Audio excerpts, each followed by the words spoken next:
face, without panic, the reality of our times. The fact that atom bombs may someday be dropped on our cities. And let us prepare for survival, understanding the weapon that threatens us.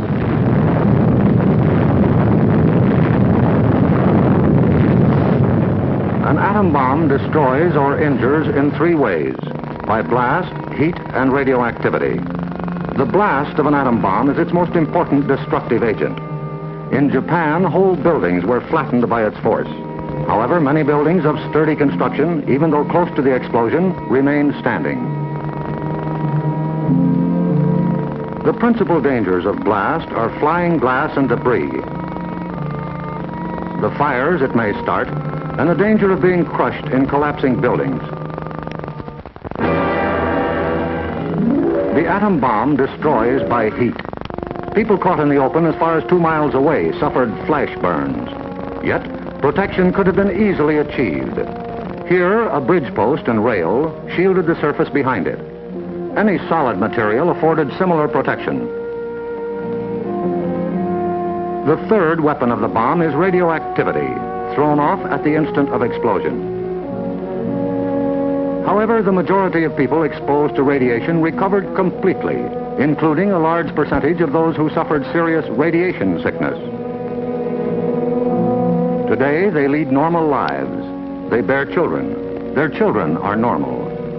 These, then, are the weapons of the atom bomb that we must protect against: blast, heat, and radioactivity. Our cities are prime targets for atomic attack, but mass evacuation would be dangerous. An enemy would like nothing better than to have us leave our cities empty and unproductive. If an emergency should come, our factories will be battle stations. Production must go on if we are to win. Our offices and homes will also be posts of duty, not to be deserted. With the knowledge of the first atomic explosions to guide us, our chances for survival will be far better than those of the people of Hiroshima and Nagasaki, if we act on our knowledge and are prepared. The first job is to look over your own home for shelter possibilities. If you live in a private home that is well built, the cellar is the safest place to be. The lower you get, the more barriers there are likely to be against blast, heat, and radioactivity. Select the basement wall nearest the probable target area of your city. If the house is blown over, it will most likely fall away from this wall. If you have a workbench or strong table big enough to get under, move it into your shelter area near a wall or strong supporting column. If the time comes when you actually have to take shelter, lie under the table.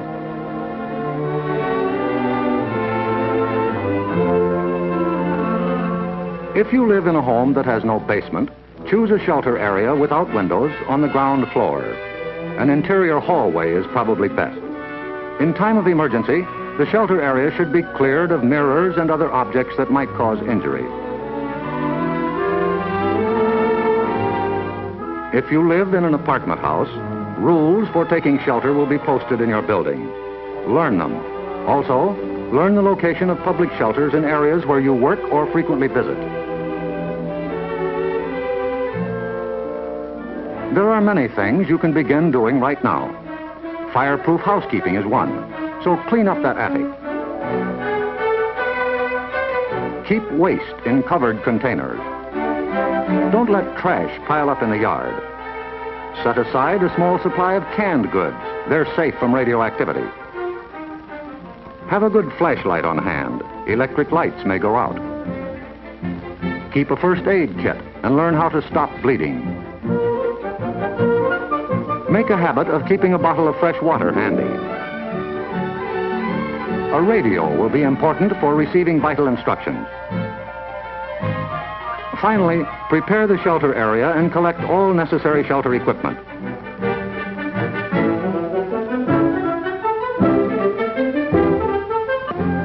In case of an actual raid or test drill, the alert will be a warbling siren blast lasting 3 minutes.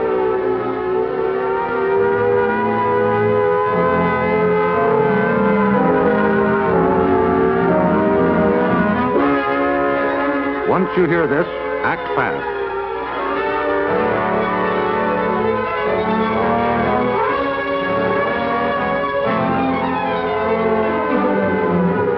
Pull down the shades or blinds and close the drapes against flying glass. Turn off the burners of your gas or electric stove. Disconnect any heating elements, such as electric irons, hot plates, or bathroom heaters.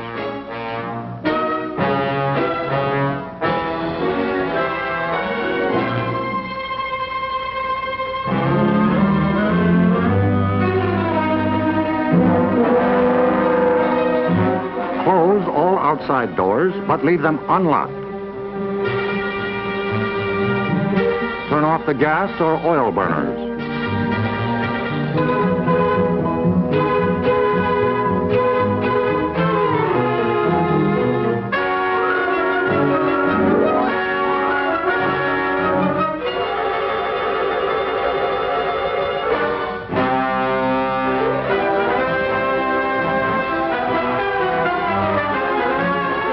Taking shelter may be a race against time, even when you have some advance warning. But possibly, there may be no time. An attack could come without warning. The sky would suddenly light up. If a doorway is right at hand, use it.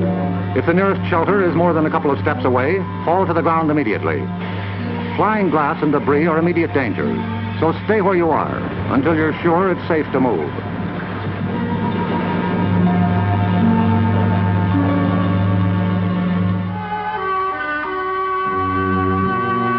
If you are at home when a surprise attack occurs, crawl beneath a table if it is very near, or drop to the floor with your back to the window.